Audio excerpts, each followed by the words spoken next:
all the Starbucks like podcasts here. I'm actually doing this at Starbucks of all things because I have no choice. Nice.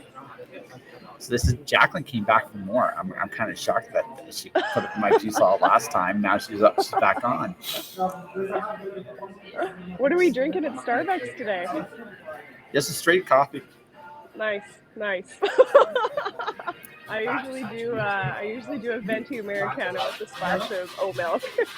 Well, it's also just because I've been here all day. So I've been working on like as I told you off the air, right? I'm doing a lot of different stuff. Yeah. And because we're doing a lot of different stuff, like it's just I am an incredibly caffeinated individual at this point in time. Yeah, that's fair. You need to be. Yeah. Do you find it's like easy to focus, or is it like hard to focus with all that caffeine? Oh, it's easy to focus. Like Really? Oh, okay. Well, so for me, it's really simple. Like I'm here to do a thing, right? So don't get me wrong, I goof off a little. You're going to goof off a little bit as a creative. That's human nature. Yeah, it's human nature. But when you get right down to it, right? So like my morning was, so I did some advertising content for Janie Taylor. So that came out this morning on Instagram, TikTok, Twitter, LinkedIn, like all my social channels. Yeah, all the places. Podcast came out, blog came out. That was my morning. And then this afternoon, I took a little break for about an hour. And then I started doing I set up some rough. So I'm doing research for a mental health clinic right now. So basically, like 7 signs, signs to avoid a wedding. I'm not happy with it, so I'm gonna change it from 7 signs to 5 signs. Just basically, because ultimately it comes down to just a lot of the same things, and it's also kind of hard to say the same things over and over again. And like if you're gonna avoid drinking at a wedding, have someone with you, have an accountability partner, say you're on medications. Like there are things you can say. Have your favorite non-alcoholic drinks. That's a big one. That's a big one. I'm the queen of not drinking at events. Trust me. This is a Tulsi tea. Nice. So this was my first crack at Vampirella last night. Very cool. Very cool. Nice. What are you using to sketch with? Mechanical pencil, although I forgot my mechanical pencil tonight, so I'm using I'm going straight to pens. Straight to pens. Pens are full commitment. Exactly. I always sketch out, like I've got mechanical pencils, and then I got like these old fashioned colored pencils. There you go. That'll be the end of the sketch tonight. But yeah, I'm gonna be doing Vampirella because Vampirella is the way to go. Nice. I have bears to sketch. I've got a project that I'm working on for a mural for a friend of mine's gym. She's got like a squat rack, and she's like, I want some bears. So I gotta like brush up my bear game. Bears. Why bears? This is an old friend of mine from like middle school. She goes like, we go way back. I actually used to draw on her bedroom walls when we were teenagers. That's awesome. I don't remember what I was drawing, but yeah, her mom was like, yeah, totally. Your friends can draw all over the walls. It's totally fine. She found this poster on Reddit.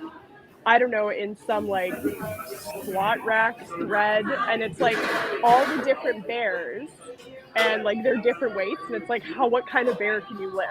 So it's like a polar bear is the most heavy one, and then there's like Kodiak bear, grizzly bear. She went and got the poster printed off at Walmart, like blown up huge. They thought she was crazy, and so she emails me and she's like, could you do a mural for me? This is kind of what I'm going for, is these bears. Nice. So it made me laugh. Like, she's the only person I know that would be like, I've got this weird thing from Reddit and I need a mural out of it. So we're gonna practice some bears. So I'm gonna be doing Vampirella. So it's gonna be interesting. It's gonna be tough, and I got a whole bunch of noise in the background too. So it's gonna be fun. It's gonna be interesting. Nice. Yeah. Well, it's. You learn to adjust, right? Like one of the things about doing this, right? I'm moving into my next place in literally 7 days, right? So okay, you found a place to stay, or do you? No, I found a place to stay. It's all kind of done and taken care of. Okay, good. I have a very interesting freelance side gig with a vape company right now, which is interesting. Whoa. I also might be getting paid to play a card game soon. Like a magic game or like poker? Closer to Magic than poker, but has poker like a rules. Okay. Okay. All right. All right. I mean, if you're getting paid, you're getting paid. Hey, listen. You know what one of the things I've learned about this little game called life is you have this tendency to overcomplicate things a little bit. And one of the things I've learned that we overcomplicate is sometimes the idea of how to find work. I currently am not work. I am working easier than I've ever physically worked in my life right now. Oh, that's perfect. Yeah, and seriously, I talk to people when I'm not doing this. I'm talking to people about a product, like and that's not hard. It's not hard really, right? So I like it's one of those things where you look at it and go, why did I make it so hard when I was younger? Totally, right? Why didn't I just do what I knew I was good at? Yes. Yeah, I hear that. Yeah, We're so later. yeah, I worked at a Sparkle Mountain. I worked at a Sparkle Mountain for a little bit. So it's going to be interesting because, now I'm in a constant state of motion, right? Yeah. So right, and it's interesting because what I've learned in the last little bit is that it's the norm. That should be the norm, right? I don't have a loyalty to any one particular job or person. Yeah, I just, exactly. right. I'm just doing my thing. Yeah, That's exactly. And that's That's all I'm perfect. doing. Yeah, Right? That's and it's all I'm like, doing. yeah, you're calling your own shots and doing it on your own terms. That's awesome. Yeah. And so I mean, now I'm not quite where I want to be yet. I have a goal by the end of this year to triple my income because I think I can. Yeah. Because I'm too old to. Again, I'm too old to work hard. That's what it comes down to. Pretty much, right? Like we reach a point where it's just like I don't want to work anything either too complicated that I don't love or something that's going to physically destroy my body because it can't handle it anymore. Well, it's simple. If it's not making me happy, Yeah. it's not giving me an orgasm, or yeah, it's not. It's bringing no joy. No joy, no money. I ain't doing it. I'm too old. Yeah, exactly. No, I totally hear that. And life is honestly way too short to not enjoy what you're doing at all. Exactly. So, what I'm doing is I'm just kind of going, okay, this seems to be how it's going to go. Yeah. And I'm sure I'm going to have some ups and downs still because it's part of life. Oh, totally. But in general, nothing's gonna go according to plan, like 100% according to plan, right? Like, God, no. Things are gonna change along the way, but that's like half the excitement and half the fun of it, and it may turn out even better. You know what I mean? Like you may quadruple your income. Well, it might, So have you looked on my page and seen the commercials I made? I haven't. No, not yet. But I need to. It's been a bit of a crazy week over here. Crazy couple of weeks over here. That's no for sure. worries. I landed a teaching gig, teaching yoga one day a week. So I'm teaching about 2 to 3 yoga classes a week right now on top of working. So things are a little busy. Nothing wrong with that. No, not at all. And then I'm trying to finish up I think it'll be about 25 pieces, 20 to 25 piece abstract paper series to release. So I'm just been toiling around with that, doing the finishing touches, doing the artist statement and prepping to release it. So that's kind of, and then drawing these bears, trying to get these bears done. Trying to plan out these bears. Yeah, trying to plan out some bears. Jaclyn Locking, bear drawer. Bear drawer. That's right. Talent is drawing bears. Yeah. Drawer of the bears, right? That's actually when I first started getting into art again. I did draw animals all the time. That was my the first animal I drew. I drew an octopus.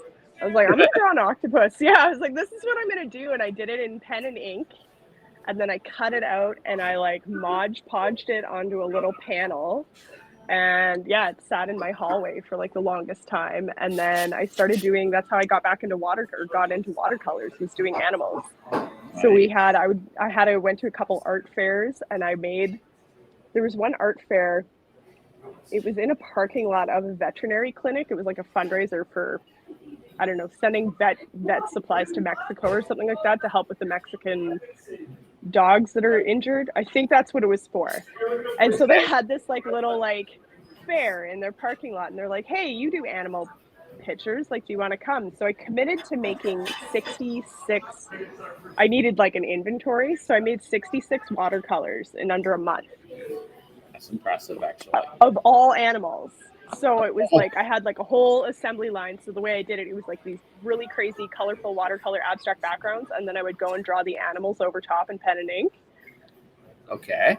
Yeah, it was nuts. And it's like I had like an animal moment for a while there. And then my office at the time had a craft fair like later on that year at Christmas. And so I like made even more. So for a while, that was kind of all I was known for, were these like animal watercolors. So yeah, and then I like moved away from that and started painting houses and moving more into actual like abstract work. So yeah, it's been a while since I've drawn a bear. Fair enough. Yeah. So I could be totally off my gourd here, but so far I think I'm killing this so far. I mean, her face is kind of different. That's okay. I don't mind. Like I said, what I've learned about this is that there's such a thing as happy accidents. This is true. Bob Ross. And I should just embrace those happy accidents, whatever they look like. And that's what I'm doing. Also, I'm doing this in pen, which is not in my comfort zone at all. No, it's so funny. Like at work, I have a notebook beside me all the time. That looks awesome. That's not too bad, I don't think. Yeah, that looks good. That looks really, really good. What has she got in her hand?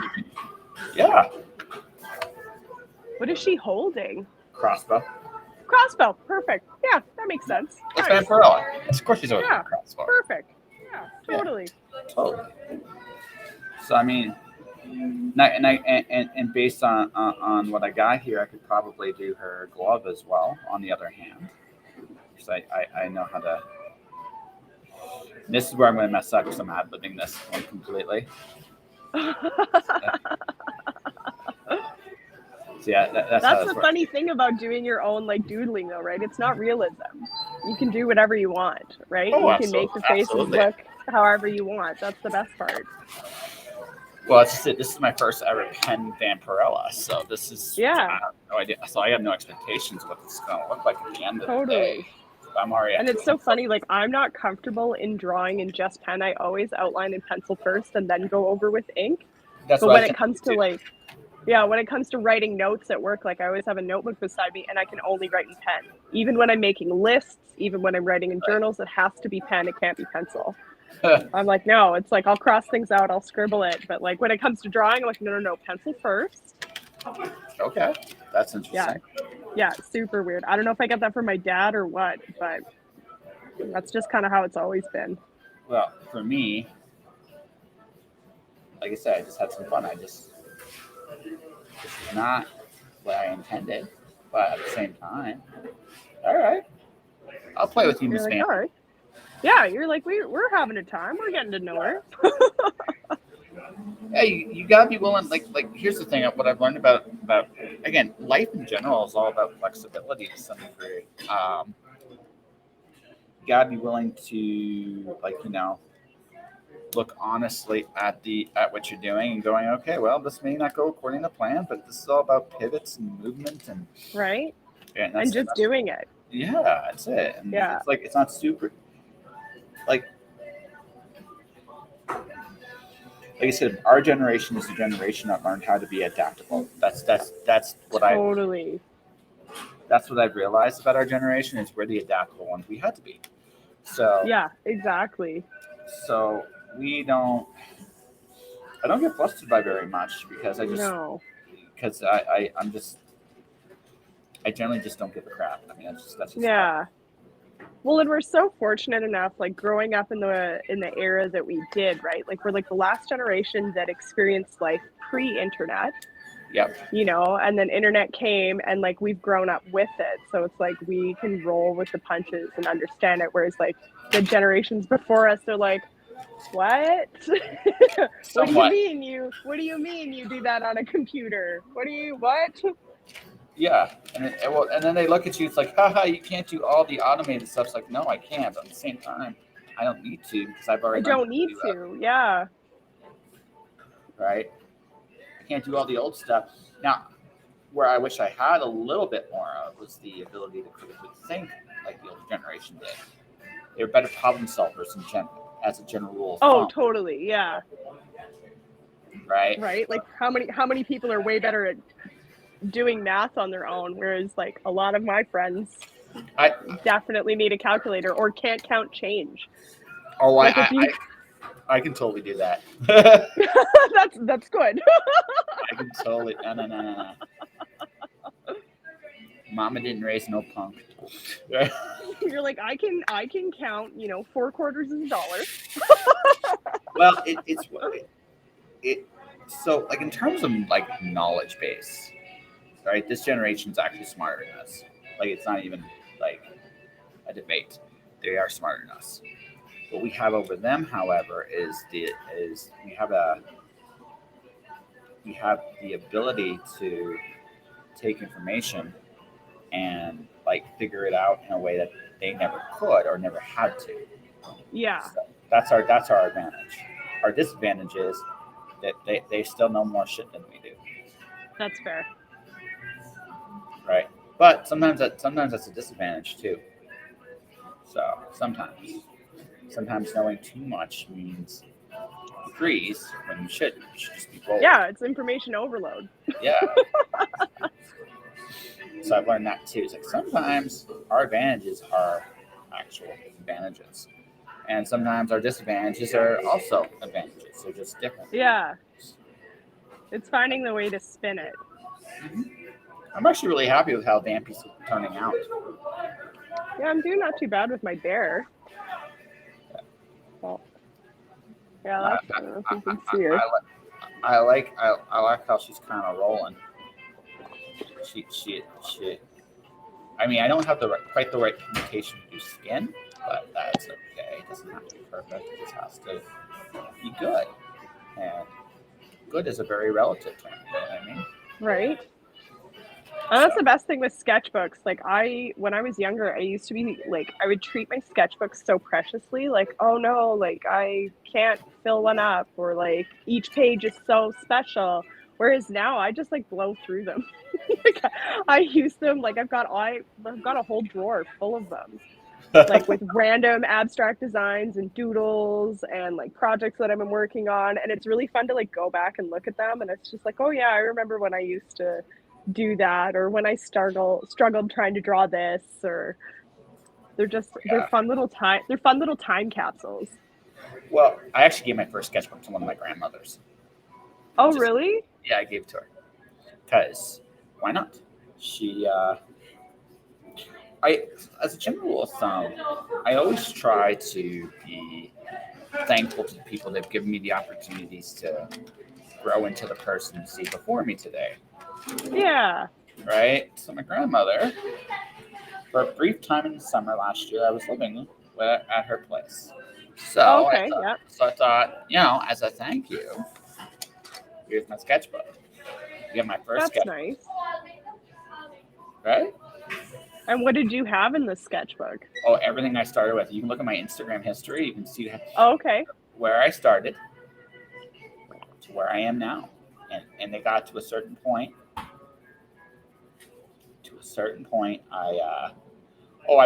I've done very quietly some rewards along the journey for a lot of different people. When I was in Canmore, there was a coffee shop called Blondie's that was super kind in a time when a lot of people weren't feeling so kind. Fair. And right? Like, remember when you weren't allowed to use public washrooms? Like, there's a good year and a half, 2 years where, like, you can't go to the bathroom here. Like, sorry, you may have COVID, you may give it. We just, you need to go to the bathroom, you got to go home. Well, here's the thing. This is what I found with COVID now that would kind of kind of getting to the point where we're not going to go back to it one way or the other at this point. I don't think. Here's the thing: when I especially with what I just read on CNN today, kind of tells me, okay, you know what, we're moving past this. That's what we're doing. We're moving on. Monkeypox, we're not worried about it. Nope, I'm not even a little bit. No. Yeah, not even. Maybe give it to me. I don't know. There's already some interesting theories about where that comes from too right now. So it's just like, okay. Of course there are. Yeah, there's theories about everything. Yes. But at this particular point, okay, my cynical side of me says with monkeypox, the K is silent. Like at this point. Yeah. Because I gotta be blunt, I have lost all trust in the system in the last 2 years. Yeah, right? Just completely, I've just lost it because it's just another reason to sell another product. Yep. That's right? It. Yeah. Like there were 37 billion reasons why they wanted everybody to have the vaccine. Totally. Right? So when I realized, again, I am old enough to remember when teachers gave kids antidepressants. I am old enough to remember that stuff. When teachers were giving antidepressants? They were recommending when I was going to school in Ontario, if they thought you had a problem, teacher would recommend an antidepressant to the parents. So that's insane. That is the truth. That's insane. I remember this stuff, right? So one teacher tried to get me on stuff, and my father very eloquently, well, not so eloquently, pointed out to the teacher that if you ever did that again, that bad things happen. Instead, maybe you should just give me something constructive to do instead. Totally, right? Like there's so many other things you could be doing. Yeah. So it was one of those things where I grew up. So again, my nature, I'm not a trusted, I don't trust systems in power very easily. No. By my nature, because I've seen what systems in power can do. Exactly. I think they're for our best interest. Not to go all the way into the deep end, I had a conversation with a friend from Ottawa we started having that conversation. We realized we look at the truckers' protests very differently, and somewhat understandably, because again, she lives there, I wasn't. But at the same time, I had a really, really, really terrible thought about that whole thing, and it just made me realize, you know what? I think we screwed up. We screwed up completely. By the way, what do you think? Nice. You've already got color and everything. See, and mine's just, oh God, I don't even know what I'm doing. Where are we here? Yeah, but your bear's cool. Yeah. That's a happy bear.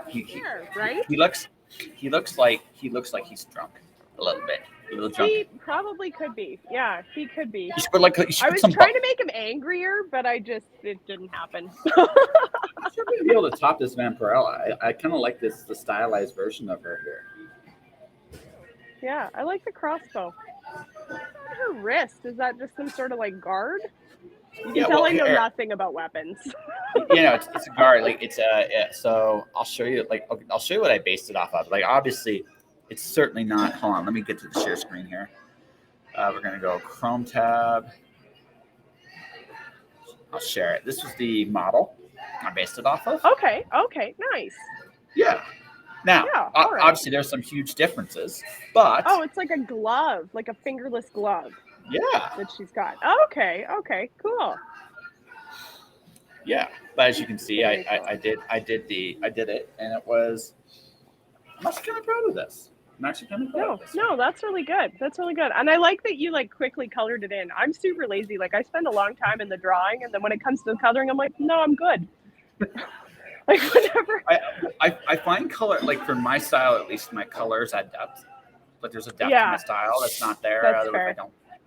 Yeah, even when I was doing when I was working on my house paintings, I think I still have sketches in here. Yeah, my sketches, they take 10 minutes because I'm just like, all right, let's get the bare bone general idea of how it's going to feel, because I know I'm going to spend 40 hours on a canvas. So like, where are we here? It's Yeah. like, what is that? Yes. Right? But it's just like, I go so fast. Whereas for me, like I said, I'm getting more comfortable with drawing people, a little bit more comfortable with it. You can tell. Totally. So this is my take, ladies and gentlemen, on Vampirella. I can add some hair to her, make it longer if I wanted to, but as is, that's pretty badass crossbow Vampirella. And since I don't have white, I use a little light blue to create a white-like effect on her, like outline there, and there we go. That's it, folks. Like this is me. So I got to figure out what else I'm going to draw. But going back to what I said, I had like a really horrifying thought about the whole Ottawa thing, and I realized something very, very, very sad and profound. Right, the worse you think about them, the worse it is that they didn't talk to them, because they talk to worse people all over the planet. If they're not talking to our own people, even if you disagree with them, that's very telling about where our government thinks about our people. That's very telling, right? And that's terrifying. Like that's legitimately terrifying, right? And I don't think people have realized how like the worse you think about the truckers, it actually makes the government look worse. It doesn't make them look better. It makes them look worse. No, yeah. Right? Because there was no, it was like, it wasn't even a consideration. It was like, no, we're not talking to them at all. It's like, oh, yeah, okay. No. Whereas if they had talked to them, like I think Ottawa is doomed to get protests now for the foreseeable future. They're doomed. I don't think it's going to stop now. Well, and I just think too, in the last 2-3 years, I've never seen more protests. I mean, didn't grow up in the 60s, so there's that. But like my whole life, I've never seen more protests than I have these last 2 years. Yeah, no, it's going to get and of all kinds of things, right? Like not just like pro-vax, anti-vax. There was Black Lives Matter. You know, here in town, we've got a lot of people protesting like the Ukraine war, showing support for Ukraine. Like any chance you get, someone's out there protesting. Well, we're at the end of whatever this is.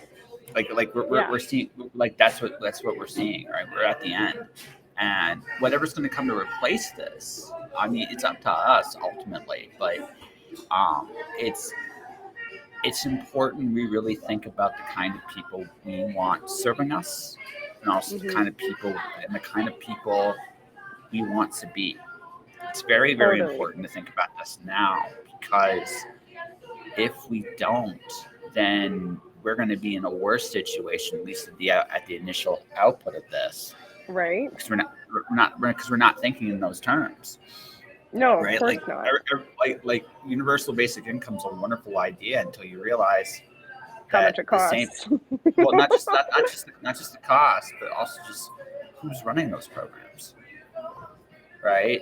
Totally. If those are the kind of people that are currently there, it's not going to be good. No, and I feel like a lot of people, and myself included, when it comes to election time, it's like, well, anybody but the guy that's in charge right now. You know what I mean? But it's like you don't really know who you're voting for. Like I remember when Trudeau was first running, and now like all the younger people were like, "This is amazing. He's gonna do so good." And then it's like you see what's happening. You're like, "Oh, like this was not. Oh. I did not sign up for this. I didn't realize I signed up for this." I watched something and it kind of clicked to me, like what politics have become today is it's a lever to actually it's a job application to get the high level corporate jobs. That's what politics has become. Totally. Right. I mean, Jean Chrétien works for an energy company in Russia. He's still alive, eh? Yeah. Oh yeah. Because he's got to be what, like 80? Yeah, something like that. Something like that. Something like that. I mean, something like that. But again, like I said, I had this like I'm very cynical when it comes to systems of power or government, because I've never seen a system that's worked in my lifetime with any honesty or competency. And when I realized that, it just occurred to me I wouldn't know what to do with a competent system anymore because I've never seen one. Never seen it. No. Well, and I find too, like, we flip flop.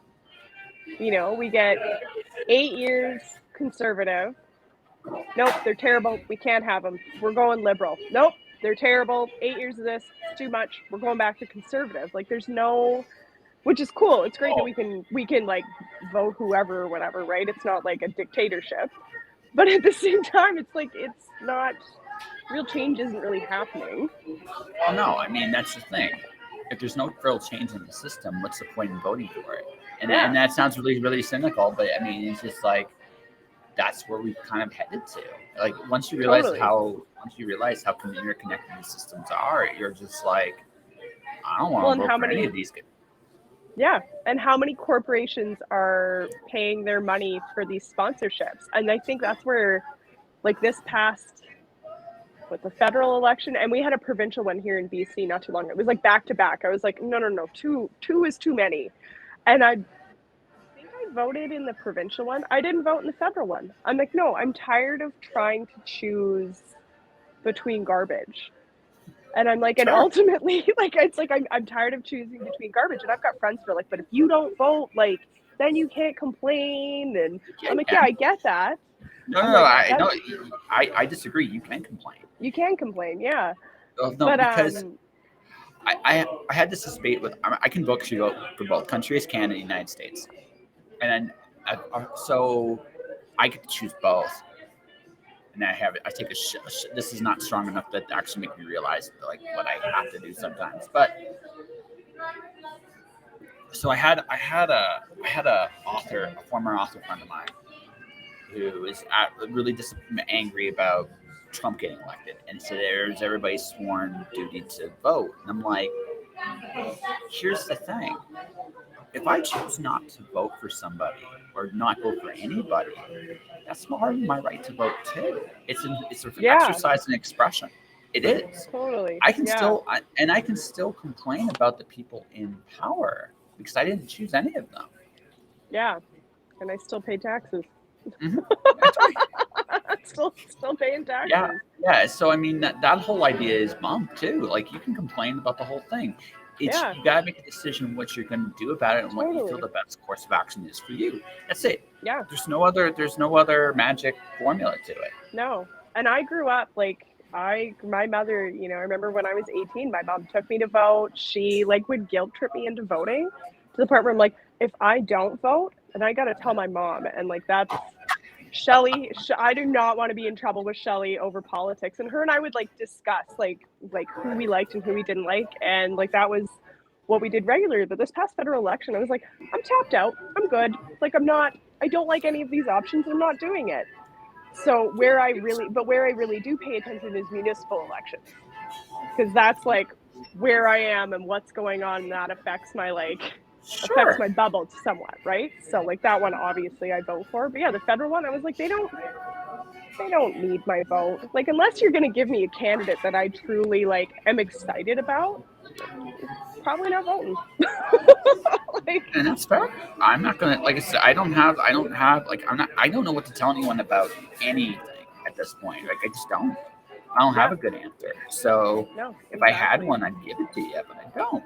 So some people will say, listening to this vote, no matter what, it's like you gotta have faith in who you're voting for is going to make a legitimate difference. And if you don't have that faith, then why would you?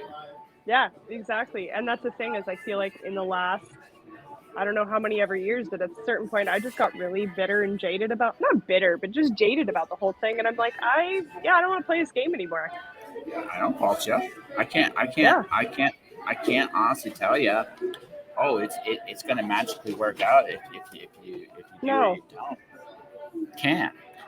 I at this point, if someone told me, hey, listen, Mickey Mouse is on the campaign trail, I think about it. Like it's yeah. Kermit the Frog's running for prime minister. Yeah, all right. I'm not much. I don't think any seriously. In all seriousness, the Muppets would be terrible presidents, all of them.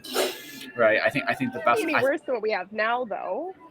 I don't know. I mean, maybe Animal. I think Animal would be the best one. Right? So yeah, well, I think he'd at least do something different. Wouldn't understand it half the time, but I don't. Yeah, right? Fozzie would be terrible because he would just get sad and depressed halfway making a decision, and we'd be all like, "Ah, no," right? Oh, Kermit no. doesn't. Kermit, well, is used to management. I don't know what that would do to his drug problems. And as far as Miss Piggy goes, I'd be a terrible choice. Right? She's too hormonal. She's Yeah, too hormonal. And then there's Gonzo, right? Gonzo's like, maybe, nah. So Swedish it's chef? animal. No. Yeah. It's animal by default. Yeah, I guess, eh? And I mean, those grumpy old men, which were my favorite Muppets, the ones that sat in like the very back and just the shit on everything. Those were my favorite. That's already what we have.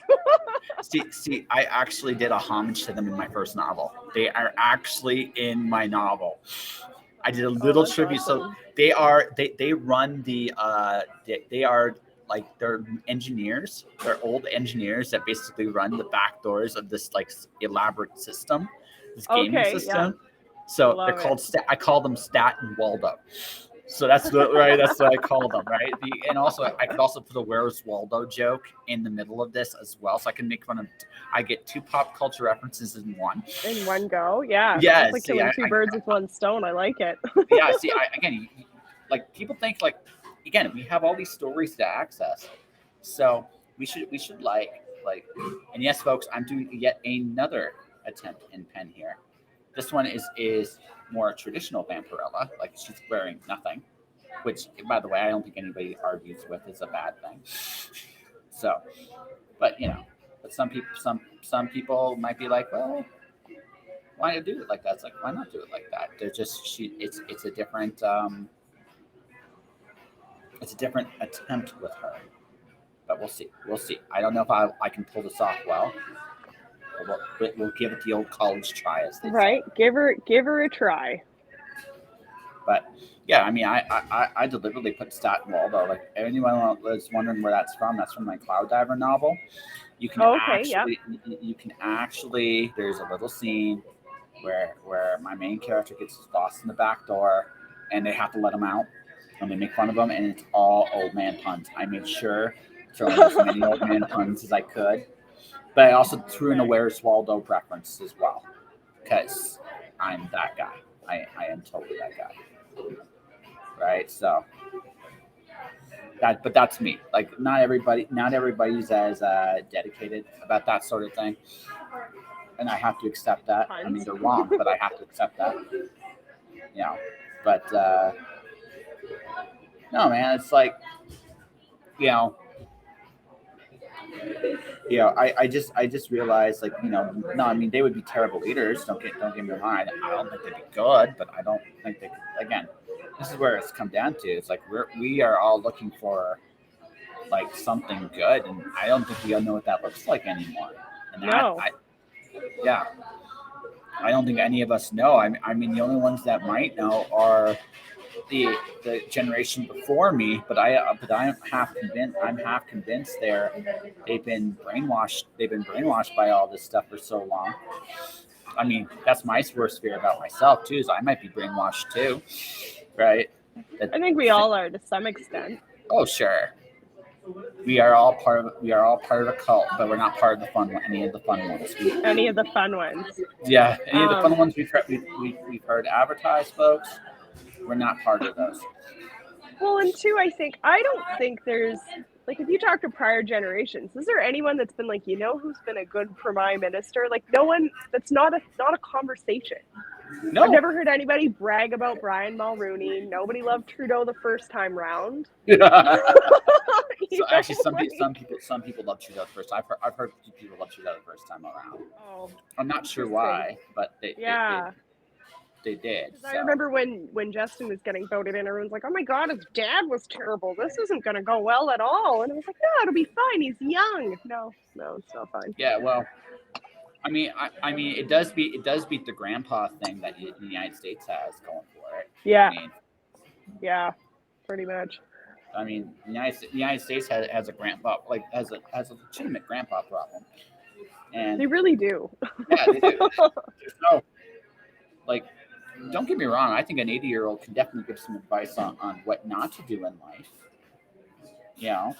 At a certain age.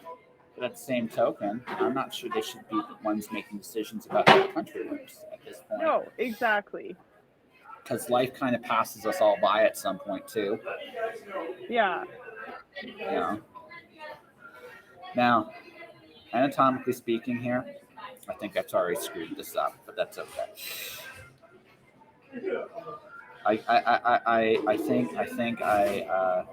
So Vampirella wears virtually nothing in her other attire, and which means tastefully putting like nipple play in the right spots, it just doesn't happen.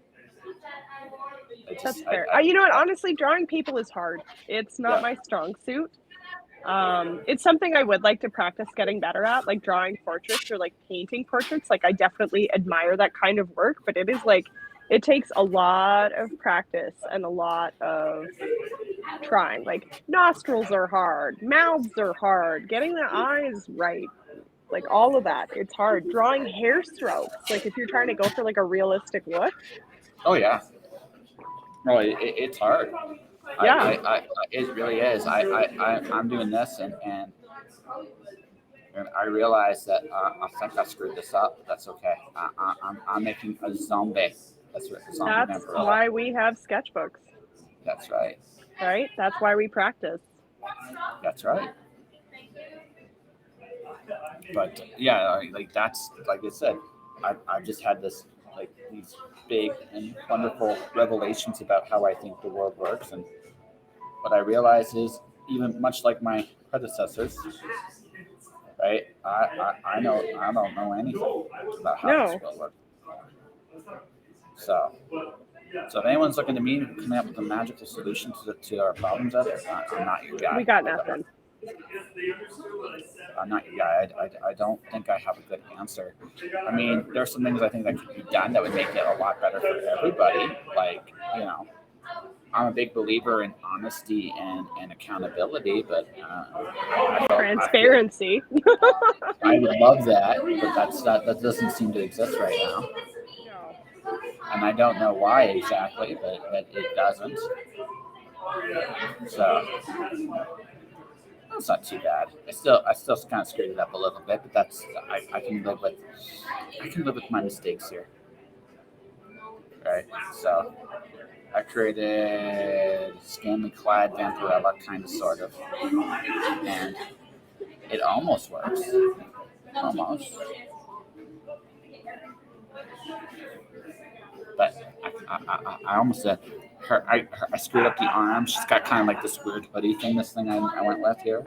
So I tried. I mean, I'm not gonna say, but again, I'm also going outside my comfort zone a little bit with the. That's fair.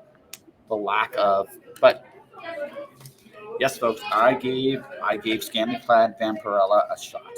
We'll see how it all works at the very end here. But no, like transparency would be very, very welcome. I mean, I would rather just vote for someone that openly doesn't know what they're doing. At least I know that they don't know what they're doing. That would be nice. That's fair. Yeah. I find like stupid is far more forgivable than just openly malicious. But I don't know. Yeah. Maybe that's me. I don't know. But yeah. So I didn't quite get her right, but that's okay. I love her. So it's interesting that we talked about both politics and like Muppets in the same like breath there. I think that's interesting. That we went that way. Right. What do you think about our politics? One second. There we go. Like Animal was the best by like default. I don't know what to say. It's just like Animal was the best. It's like default.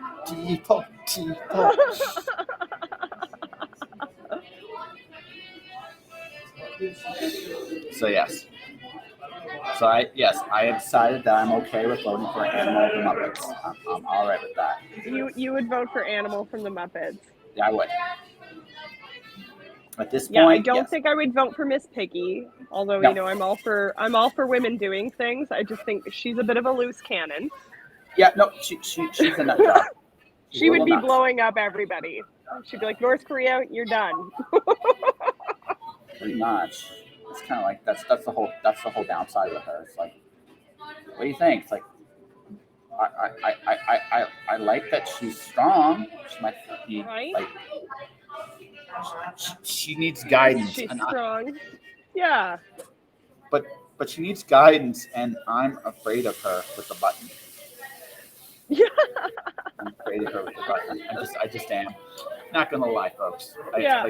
There are some like I'd be afraid with Kermit with the button too, but it's not quite the same reasons.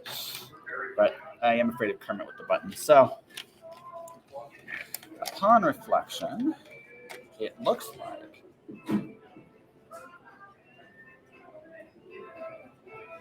Well, you know what? I gave this a pretty good college try. You know, I'll show it to you very shortly. There are things I did that I'm very, very happy with the sketch. There are things I did I'm not so happy with the sketch. Like one of the things I'm not anatomy. I completely failed at the anatomy part of this. Like you're missing body parts, or you've got the proportions wrong. Proportions wrong. Oh, okay, that's fair. As long as you know the body parts. Well, I made her like this is. Don't get me wrong.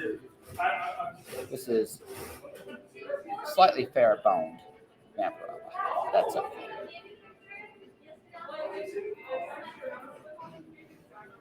Fair boned vampirella. So I'm coloring her now. So that when it's done, you can see that I went all in on vampirella.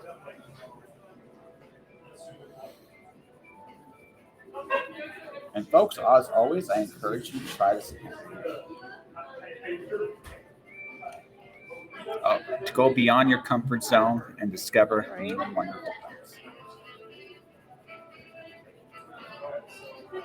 I discovered today that I can do a pretty sweet anime style vampirella. Scantily clad vampirella, I gotta work on. Okay. We all got things to aspire for in the future. Yeah, my vampirella looks like she's half on steroids. That's okay. Good on her. She's obviously been hitting the CrossFit gym. Not those steroids. Not those steroids.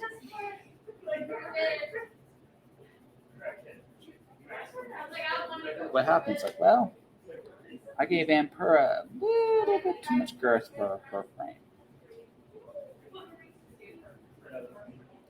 Now it's curvaceous. Like, I'll call this 9 Coronas Vampirella. 9 Coronas.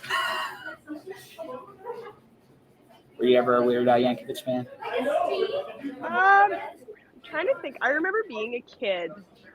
I think the best, like I can't name the songs, but I remember he took over Much Music for like an evening or an afternoon, and I remember being a kid and just like totally enthralled by it. It was like, wow, you're like running the show. You're doing everything. So that was pretty cool. Yes. So my favorite Weird Al moment was my favorite Weird Al song of all time is White Mary. Oh, okay. Yeah, I know that one. Yeah. But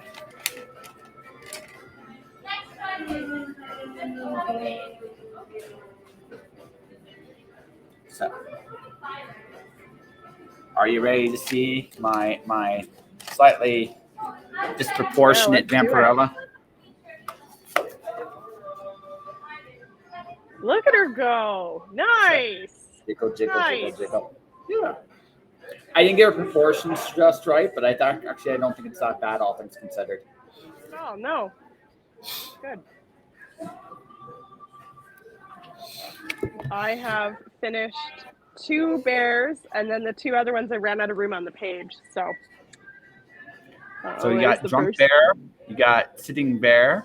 Sitting bear, and then I like ran out of room. So he's kind of switched, and I moved on to like this guy. Wavy bear. That's what I'm going to call them. The wavy bears. Wavy bears, right? Just happy bears waving. Da. That's right. All the same kind of bear, apparently. I haven't really. There's no variety, apparently. Okay, I'm sorry. I have to do the lame question here. Were you a Care Bears fan? I was, of course I was. I loved Care Bears when I was a kid. What came out? Yeah, Care Bears, and there was something else. Care Bears, the raccoons. There used to be something else that came on with Care Bears. I can't remember what it was. Maybe it was the raccoons. It probably was the raccoons. Can't remember what they're called off the top of my head, which tells you how much I remember. I think the show was called The Raccoons. I'm pretty sure it was called The Raccoons. And then there was the show with the little chipmunks. Alvin and Chipmunks. No, not Alvin and the Chipmunks. It was like Chippendale. Yeah, Rescue Rangers. And then there was Gummy Bears, and then DuckTales, and then DuckTales. Yeah, I used to watch DuckTales. And then whatever it was where they were like, it was bears and they were on a ship, or like maybe they were flying a plane. It was Tailspin. And then my favorite show of all time, Darkwing Duck. Yes, there we go. Yeah. Yeah, those were good times. Disney Afternoon TV was like shows. the best cartoons ever. It was a good time. Yeah, those were good times. Yeah, we now see that's where I'm brainwashed. I remember all that stuff. The only one I did not like was Bonkers. Was what? Bonkers. I was not crazy about that. Because after Darkwing Duck, there was Goof Troop, which was Goofy's cartoon. Goof Troop. Yeah. Okay. Which was solid. It was a solid little show. It wasn't like. And there was Gargoyles, which was amazing. And then I forgot about Gargoyles. Oh wow! I don't remember Bonkers. Bonkers is right after Gargoyles. The Disney Afternoon was Apex, was Gargoyles. Like that was the apex of it. Okay. And now there were some good shows afterwards. There was Aladdin. Aladdin was fun. Aladdin, yep. Yeah, Aladdin was fun. I actually enjoyed the Tarzan cartoon, even though a lot of people didn't watch it. I enjoyed. I don't think I watched that. No. I enjoyed it. So some of those shows were okay, but yeah, no, Disney Afternoon, the absolute best hour for 2 hours was Chippendale Rescue Rangers, DuckTales, Darkwing Duck, Tailspin. That was the best 2 hours. Yeah, that was good times.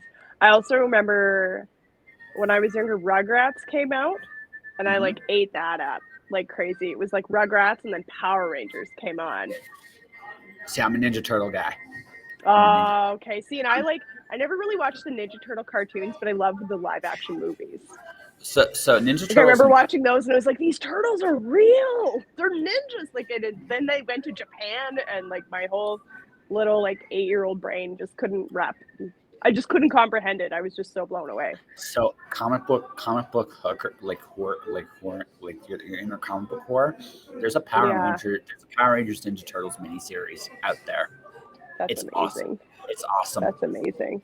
I remember like when Power Rangers, like I remember being obsessed with Power Rangers. I got a pink Power Ranger costume for Halloween, and my mom's like, this is super expensive. You're gonna be a Power Ranger till the 7th grade. Like, I'm sorry, but that's just how it goes.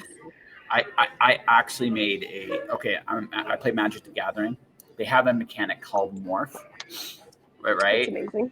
Yeah, so I actually made it what I called the Mighty Morphin Power Rangers deck. I actually would play the song to play the game to the Power Rangers theme. That's fantastic. Now, it wasn't the best deck, but anybody my age that played against me had fun. It's like I don't. Yeah, right. They enjoyed it. Yeah.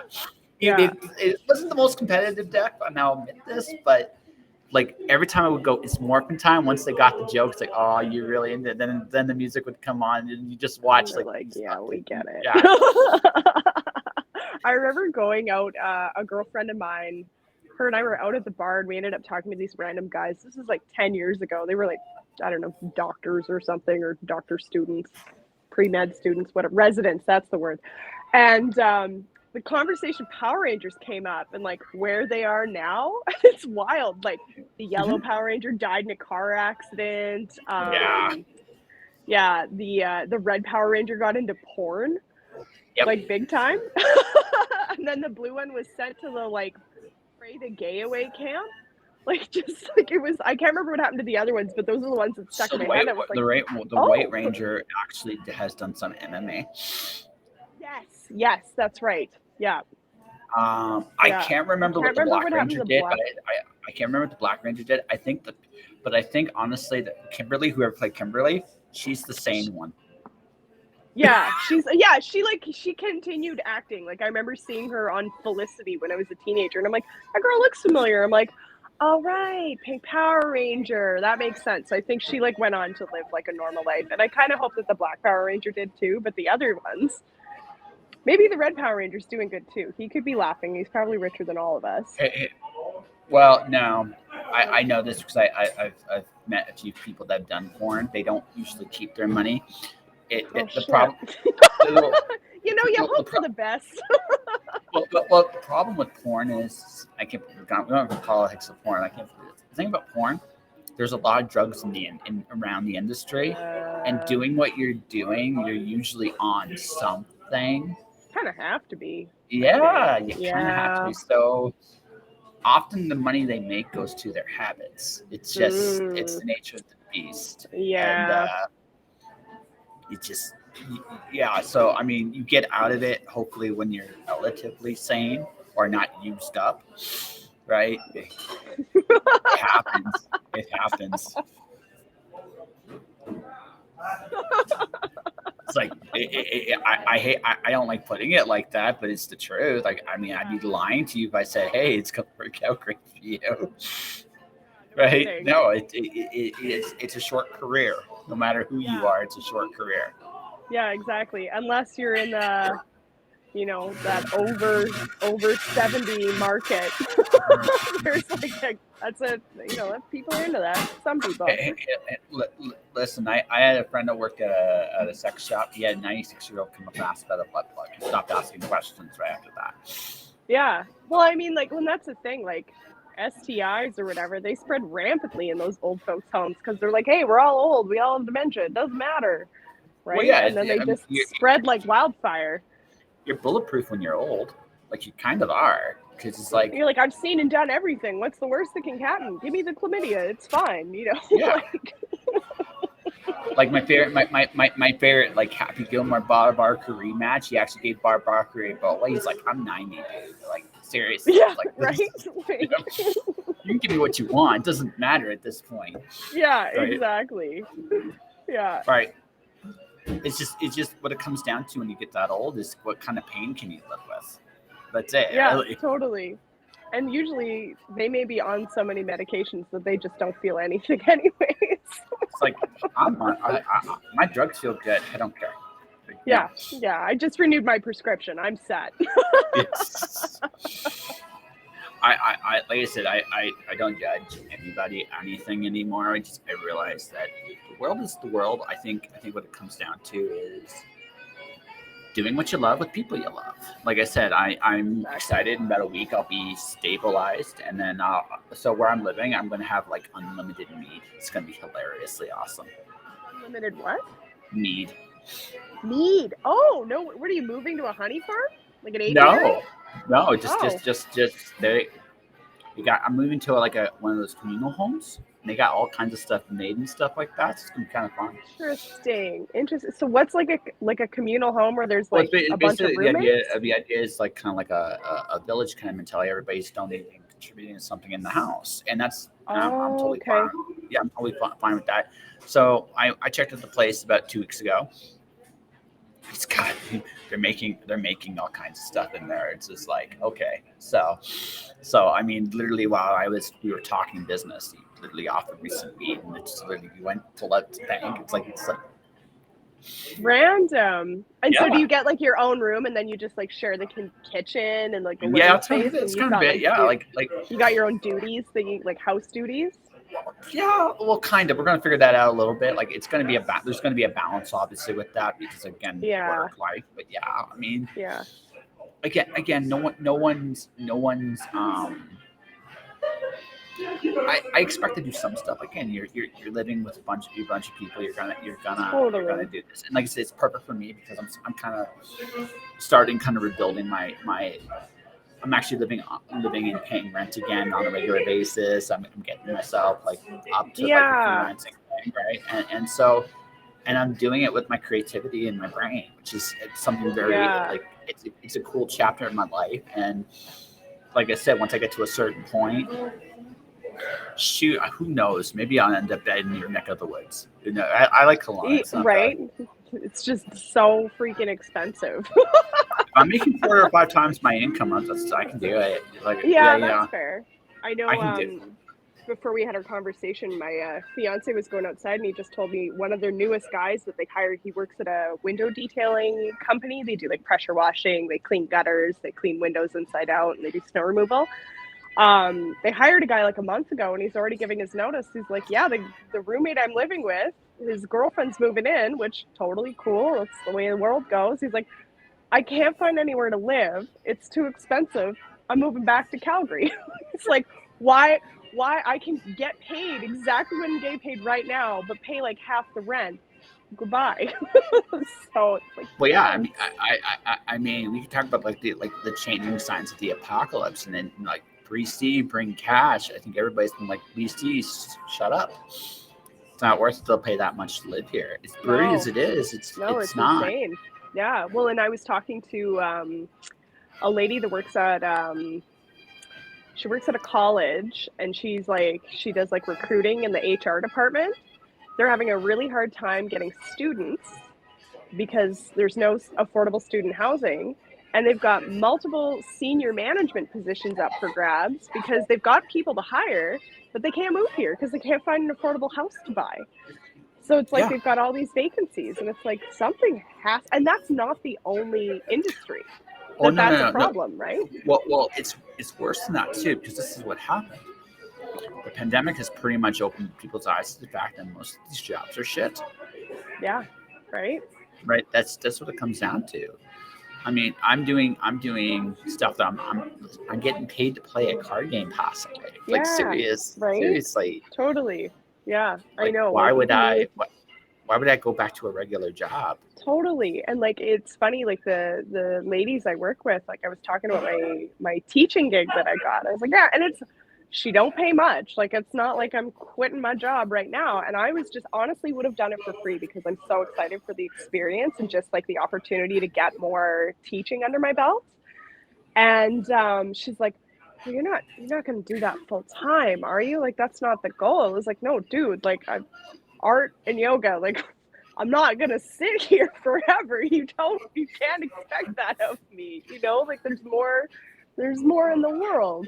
Like issuing payment plans is not my forte. I don't enjoy it. Like, and she's like like, I said, oh, like what did you expect? well, that's just it. Like don't get me wrong. Like there are jobs. Like again, if we're looking at quote unquote good jobs, like plumbers, technical jobs, like things like that. Yeah. But the majority of the jobs that are out there, let's be honest, I make almost as much if I was working at a Starbucks as I would working at a fucking warehouse, and I'm not killing myself anywhere near as much. Exactly. Yeah. So why would I get the warehouse job? Like, it makes no sense. No, exactly. Or a lot of people are just, finding ways to be creative. Like I was talking to a permanent makeup artist this week, and she's like, I was a nurse before this, and I bartended, and she's like, and then I fell into this career path, and she's like, and I'm my own boss. If I want to take 3 weeks off, I take 3 weeks off. She's like, I can work as much as I want or as little as I want. I call the shots. I run everything on my own terms. I'm like, that sounds amazing. That's where we're going. Like, I'm going for that right now. Like, okay, so my current roommate woke up to work. We talked this morning. She was miserable because of she moved into a situation where the landlords and stuff like that have been dysfunctional, for lack of a better term, dysfunctional. So okay. Dysfunctional how? That is not a conversation I'm willing to have on the air. Just say that certain promises were broken, and she's upset about this, legitimately. But here's the thing: this is where we've come to is we're no longer looking at these things as we're locked in. We're like It's now about what serves you. This is like the mentality we're all heading towards, whether people realize this or not, is anything I get or do is going to serve me, or I'm not doing it because Totally. fuck that. Yeah. Right? Nothing. If I can't afford anything anyway, why would I kill myself to try? Like, it makes no sense. It makes far more sense. I'm going to do what I love. I'm not going to worry about anything else.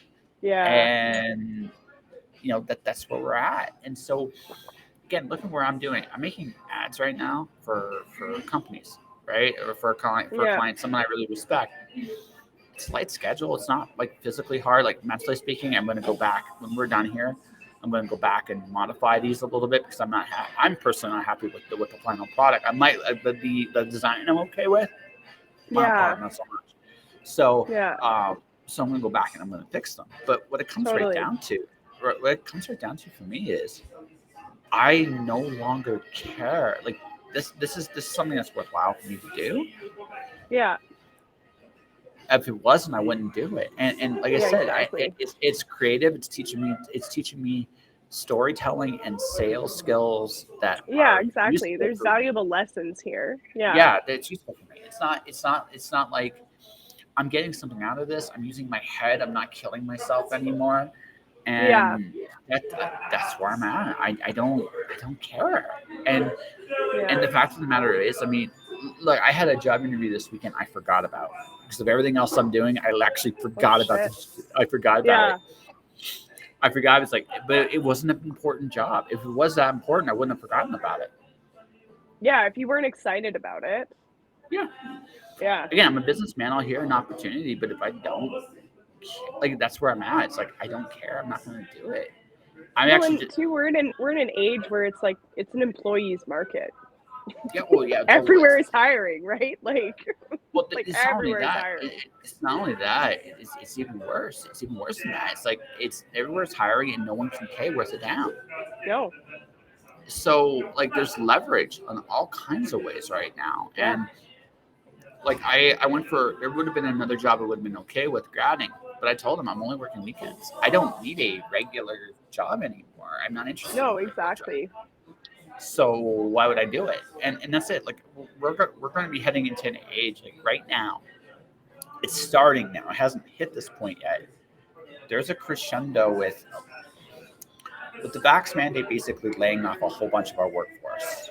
A lot of them have now started looking at their own ways of doing things, because why would they go back? They have to. Yeah, exactly. Like, why would they go back? Like even if the opportunity existed, why would they? Unless the job paid extraordinarily high. Well, and that's the thing. Like, I can't imagine losing my job because of my own personal choice, and then having that employer going like, actually, we need you to come back because we have nobody. It's like, okay, pay up.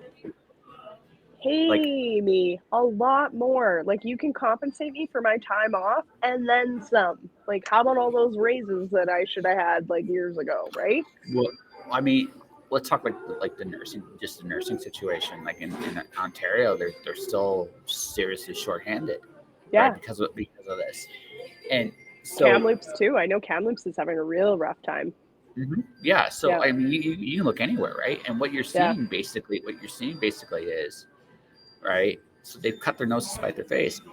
These people that they've let go, especially in that industry, have gone stateside, where they'll get 5,000, 10,000, where they'll get paid. Yeah, totally. Because why would they come back?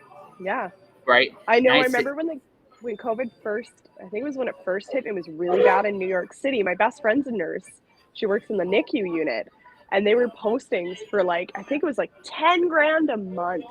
Yeah. And like, they paid your travel to get there. They put you, like, they paid your accommodations, like everything. Plus you got paid $10,000, but you were working on the COVID ward, or like you were dealing with COVID in New York City. So it's like, do I really want that money? I mean, you can take it. And I'm sure for a lot of like single people that didn't really like, didn't have kids to worry about or all that, they probably hopped on that. And I don't blame them.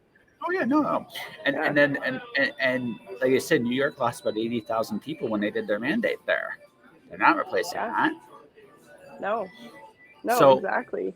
They're not replacing that. So what's essentially happened now is, you have all this skilled labor who, by and large, have either gotten jobs in states' case, gotten jobs in other states that didn't care, or Yep. B have no desire to go back into the workforce, because why would they? They just retired. Yeah. Yeah, why would they? Or they would just do something else. Like, why not? Exactly. Right? Yeah. So, I mean, I have one buddy. He again used to work at a former employer. He got laid off because of it. So now he's just doing his own thing. He's not going back. Why would he? Why would he? Yeah, exactly. Yeah, like, Yeah. and that's it. Like, you've ostracized a significant chunk of your workforce, skilled labor. You're not replacing it. So now what's happening is you're compounding the people that are still there. And then on top of that, you're not easily able to replace all that lost knowledge quickly. No, exactly. I mean, I worked for an immigration company for a show, and one of the things one of the statistics I was terrifying to me was 100% of the job growth was from immigration. Of course it was. Right? They're coming. They want to work. There's jobs, right? Well, I get it, but it never should be 100%, like, ever. No, like that's wild. Yeah, right. It never should be 100, right? It shouldn't. It should be a percentage, but not all of it, right? Yeah, not 100%. Yeah, exactly. Right. So, and when you read that number, you're like, but at the same time, what are the jobs that they're doing? Exactly. Right? Are they, you see all these people that come from other countries, and they're like, yeah, I was a doctor. Oh, I was a lawyer. Oh, I was at the top of this ad firm, and then they come over here, and it's like, none of those credentials matter. What's important is hiring. You work here now, right? Oh, you're a receptionist. Oh, you're a janitor. And it's like, okay, I get, those jobs are very important and we need them filled, but you've also, got skilled people from around the world that can fill these big positions that are empty. Give them an opportunity. I don't know. What you're talking about has been a problem even before the pandemic in Canada, right? Oh, 100%. Yeah. That was a problem before. You dealt with a country that okay, so our problem as a country is really twofold. We don't value skill, not just from outside, but in our own country, we don't do it. Absolutely. We're not willing to pay. This is why no one stays in the country. Yeah. Most of my client work stateside. Yeah, totally. Right? Most of it. Not all of it, but most of it. Yeah. And it's probably going to stay that way too. Because it's not even that I'm not interested in working with Canadian people. It's just I have one client in Canada. I have a bunch of clients working stateside. Right? Yeah. I may have two more clients from Canada. And then outside of that, it's going to be completely American. And if the right opportunity came up, I'd be gone tomorrow. Yeah, absolutely. Of course. Yeah. That's the freedom of freelance. You can up and go. I know a girl, she teaches yoga and runs her own little special events and stuff. And she's an online astrologer. And her husband just bought an RV, and they're like, yeah, we're literally selling everything. We're going to live in this RV and we're just going to drive around. He's a photographer. She teaches yoga and is this astrologer and has her online business. And they're like, why would we pay rent? We've got this RV. What's the point? We'll just, we'll go visit family in Ontario. We'll just drive around. So, and that's my whole point. This whole system's collapsing. You can see it. You can see absolutely. It. It's collapsing. Because it's unaffordable, it's unattainable, and the next 6 months is going to be brutal in Canada. It's going to be super brutal. Yeah. But probably going to have to quit eating meat. Probably going to have to quit dairy. It's actually considering where you are, you probably shouldn't have a problem getting any of that stuff. You shouldn't. It's like every time you go to the grocery store, it's like, oh my God, it went up again. Oh, and then it's going to hit, but yeah, because, well, again, we should be going into a recession. Mm-hmm. But that's what we should be doing. It sucks, but it would end a lot of the kind of necessary almost, right? No, it is. No. You need a correction. Yeah. Yeah. But instead what they're doing is inflation. Well, inflation doesn't feel good. It's at all. No, multiple inflations do not feel good. Yeah.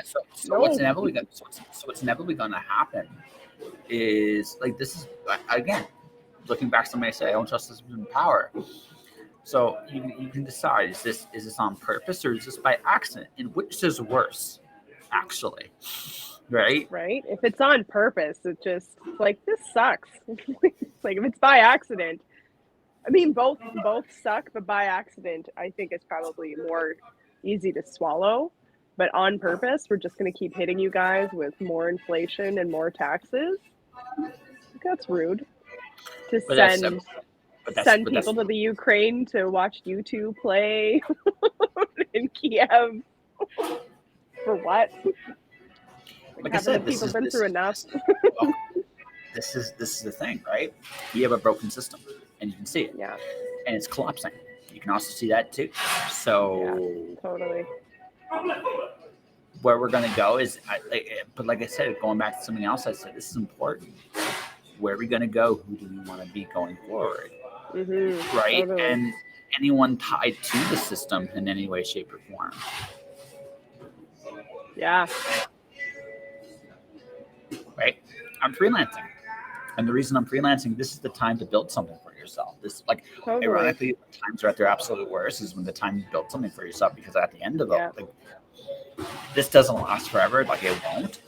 Inevitably speaking, it comes to its own conclusion. And when it does, if you have something you built yourself, that's better than, because that means you can make. I'm choosing advertising because advertising is essentially bulletproof. Exactly. Yeah. And I mean, like, I've stayed in the insurance industry for as long as I have because recession or not, come hell or high water, insurance is always needed, right? And that's like a skill set that I will always have and something I can always fall back on, which is like nice. Plus, I've learned a lot about how a business works and like certain risks and stuff. Like it's not been time wasted. Like I've gained a lot of very valuable information and worked with a lot of very business savvy folk, which if I had stayed in retail working in the mall, I would not have learned this stuff, right? Yeah. So exactly. So I mean, I'm building something. I mean, this is a time for you to build something too. Yeah, right? Absolutely. You build, you do something really cool, and then but that's neither here nor there. Yeah, we promised. We said at the start, it'd be about 90 minutes. We are about 80 minutes into this. Okay. So, yeah. So I'm going to slowly start to wind down here because you have things to do. So I've got to get ready for that work week. I got a garden water. Well, I have a really easy work week actually, all things considered. I get to go to a cigar shop and give out vapes for 5 hours a day and make more money there than I did working for a factory, which is dumb, but it's like. And like, I've been in vape stores. They're a pretty sweet gig, right? They're usually pretty friendly. It's not bad at all. Like, here's your root beer flavor. Here's your grape. Here's your peach lemonade. Yeah. Well, okay. Well, I guess we're like what I realized. Like this is what I've realized about this time, and what this is the biggest lesson I've learned in this time is this. Right? You shouldn't be trying to get everybody to join your team. That's not what you're interested in. What you're actually interested in is the right people to join your team. That's a different, different mentality. Yeah. And I realized this. So I've come to this wonderful point in my life. So you can tell just based on how I'm talking, I'm not afraid to piss anybody off anymore. And it's wonderful. Exactly. It's a wonderful feeling because it's just like I'm not going out of my way to do it, but at the same time, I'm not going to back down either. And I've hit that point in my life where it's just like, this is the way it is. Like it, pump it, leave it. This is who I am. Yeah, exactly. Yeah, no, I'm for it. And that's it. There's like freedom in not caring what people think. Like massive freedom. I know I work with a girl. She's just like, I've just stopped caring what people think. And I was like, that's beautiful. How many people run around like and spend their whole lives just fretting about what other people think? And I'm like, yeah, no. Even me, I can get caught up in that some days. But like, yeah, the freedom of just like, no, this is who I am. This is what I'm doing. Yeah, no, that's where you either like it or you don't. And I don't care if you don't. Right? And I don't care if you do. Well, no, I appreciate if you do. I'm not gonna say I appreciate you do. Totally. Yeah, I appreciate if you do. But if you don't, it's cool too. Like I'm just You're trying to compete for love. right? Nope, not there. No. I'm more at No. that point. No, but again, we talk about sales. Sales, the very first thing you do when you do a sale is you're trying to divide the people that will buy your stuff and the people that won't. Yeah. Do you know how valuable that is to know as a creative how to do that? Yeah. Yeah. It's huge. Yeah, most creatives don't know how to do that at all. No. No, exactly. Yeah. So you can't be afraid. So it's the one. I think one of the things, one of the best things I've learned about this time is, yeah, I'm not afraid to piss anybody off, even my friends. It's all good. Like, and that's Yeah. right. Again, I'm not going. Again, folks, the point here I'm saying it's not about being deliberately an asshole. It's just about knowing where you stand, how you stand, and not moving from those spots if you're really Yeah. comfortable. Standing your ground. Yeah. Believing in yourself. Which is the whole of this game. Totally. Yeah. So you can you believe on nearly 800 episodes? Are you nearly how many of these do you record in a week? On average. That's wild. Holy. That's what I do. Yeah, You exactly. make those choices in your life, right? And this is Yeah. it. My 800th episode is June 7th. That's insane. Holy. Well, you want to hear the really insane part? So I have one of my guest lists. We're talking about cartoon people that draw cartoons. Yeah. One of my people coming to draw on that episode is her first gig was Avatar: The Last Airbender cartoon. Really? That's rad. Very, very cool. Holy. Yeah, that's one of them. Really neat. What? I said that's really neat. Yeah, no, I got another dude, like one of my favorite guests of all time. I've come on his show. He's come on my show. We'll draw. Yeah. We can talk about the importance of life stuff, and then we'll talk about the Cincinnati Bengals because he's an NFL guy. Nice. It's all in the same conversation, which is like That's cool. too funny. That's Yeah, rad. so I'm having an actress who's also a very talented artist in her own right come on. All right, Okay. she's coming on. She's one of my favorite people because I love making. She's someone I thoroughly enjoy making laugh. Like Perfect. That's the best. Yeah, it's the best when you've got people that like love to laugh and laugh frequently or have like a really good laugh. You're like, I'm gonna make you laugh. Yeah, I know. Yeah. I figured out how to crack her the first 5 minutes. I realized she had a certain self-deprecation in her humor. Oh, okay. Yeah. I want to figure that out. It's like, okay, how many times can I crack her in an episode? I even told her, like during the conversation, it's like, oh, I figured out how you laugh. I figured out how to make you laugh. So now I'm just gonna see how many times I can do it because I just totally. want to. Yeah, that's the best. So, well, that's the best part of like comedy shows is like watching actors like trying to make each other crack, right? And so like watching Saturday Night Live and you just see the ones that are trying so hard not to break and then they finally do and they just can't like keep it together. It's like, no, that to me is comedy magic. Absolutely. No, laughter is contagious. And especially if someone, here's the thing, if one person breaks, everybody breaks. Everybody. Oh, 100%. Yeah, 100%. Yeah. No, laughter feels good. Yeah. So we should probably talk about your thing before we wrap up. So what are you up to? I mean, you're making bears. So like what? Yeah, making bears, prepping a bear mural. And then I'm finishing up my 20 to 25 piece. It's like a paper series of abstract drawings. I'm pretty sure the series is going to be called Oracles. I have like a little blurb about it and I've been spending about 8 months on it, like from the time I started drawing on my Procreate to putting it to paper and like adding layer by layer. And it should be out, I think, in the next month or so for sale, probably through Instagram. Sweet. So how can people find that? People can find me on Instagram. It's jacalope.art.co, or you can go onto my website, www.jacalopeartco.com. Jacalope Art Co.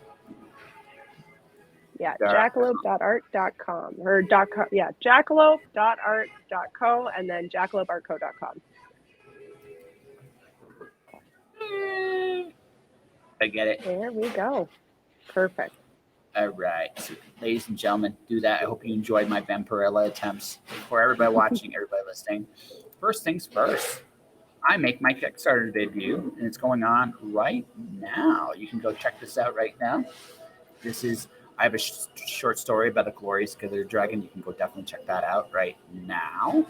You can bid and support the Kickstarter. You should definitely go do that if you have not done so already.